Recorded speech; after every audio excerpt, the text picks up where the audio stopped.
शिव महापुराण की कथा कहती है, आप अगर विश्वास रखे हो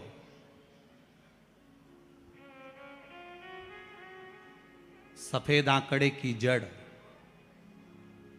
जिस नारी का संतान नहीं हो, गर्भ नहीं ठहरा हो, सफेद आंकड़े की जड़, जिस देव अधिदेव महादेव की कथा जिस तुम्बरुका जी ने श्रवण कराई है, शंकर भगवान जिनके सामने बैठकर शिव पुराण की कथा सुन रहे हैं, उन तुमरुका जी का नाम लेकर शिवलिंग पे से 21 बार घुमाकर मंदिर में ही कमर पर 7वें दिन रजस्वला धर्म के जो बांध लेता है और एक पीपल का पत्ता अवधूतेश्वर महादेव का नाम लेकर शंकर पर चढ़ाकर उसको गाय के दूध में उकाल कर रात्रि को दोनों पति पत्नी अगर पीकर सोते हैं, 3 महीने में भगवान भोलेनाथ उसकी गोद भर देते हैं। ये शिव तत्व।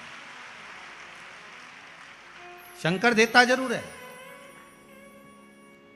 माता अंजना के यहां स्वयं शिव महापुराण की कथा कहती है, स्वयं शास्त्र वर्णन करता है, माता अंजना माता के गर्भ से संतान नहीं हुई। 42 वर्ष की माता अंजना हो गई थी और 42 वर्ष की होने के बाद भी माता अंजना के गर्भ से संतान नहीं थी। जब संतान नहीं हुई तब बार बार निवेदन करा महाराज केसरी से, तब नहीं संतान हुई तब अपने पिता से जाकर निवेदन करा। पिताजी गौतम बाबा से निवेदन करती है माता अंजना कि मेरे गर्भ से संतान नहीं, मुझे औलाद नहीं, क्या करूं? तब गौतम बाबा ने कहा एक पार्थिव शिवलिंग का निर्माण करो, मिट्टी का शिवलिंग बनाओ, उसकी पूजन करो। और माता अंजना उस मिट्टी के शिवलिंग के पूजन में ऐसी लीन हो गई कि मिट्टी का शिवलिंग का निर्माण करती, पूजन करती। एक बार देवाधिदेव महादेव ने कह दिया, जाओ पार्वती जरा जाकर पूछो कि अंजना को चाहिए क्या, अंजना माता को चाहिए क्या। अच्छा, सारे देवताओं को सबसे ज्यादा टेंशन देवाधिदेव महादेव से रहता है, क्योंकि ये बिना सोचे बिना समझे किसको क्या दिया है कोई भरोसा ही नहीं होता। एक बार तो ब्रह्मा जी ने खुद ने कह दिया, साहब हमको तो इस्तीफा दे दो, हमको नौकरी करना ही नहीं बैकुंठ में बिल्कुल भी। तो भगवान विष्णु ने पूछा हुआ क्या? बस प्रभु, राजा श्वेत की अंतिम समय, प्राण छूटने का दिन, उसको यमराज लेने के लिए गए और देवाधिदेव महादेव वहां खड़े हो गए और क्या के लेके मत चले जाना, उसकी अंतिम सांस, और क्या के लेके मत जाना। और मेरा बेटा जब लाने लगा तो उसके प्राणों को हर लिया, यमराज ही मर गया।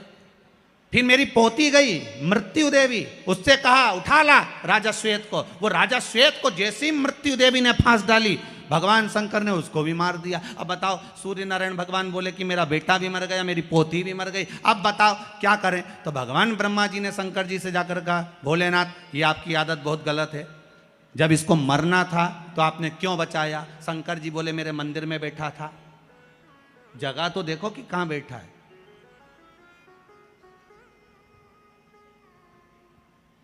ब्रह्मा जी ने भगवान विष्णु से कहा हमको ये काम नहीं करना, आप तो हमारा इस्तीफा स्वीकार करो। भगवान विष्णु ने शंकर जी से कहा भोलेनाथ जी अब इनके बेटे को, सूर्य नारायण के पुत्र को और पोती को जीवित करो। शंकर भगवान करे एक शर्त पर जीवित करूंगा, जहां मेरा भजन हो रहा हो, जहां मेरी कथा हो रही हो, अगर कोई महामृत्युंजय मंत्र का जाप कर रहा हो, श्री शिवाय नमस्तुभ्यम जप रहा हो, शंकर का पंचाक्षर मंत्र नमः शिवाय जप रहा हो, शंकर जी कहते हैं उस समय पर मृत्यु उसको ना घेरे।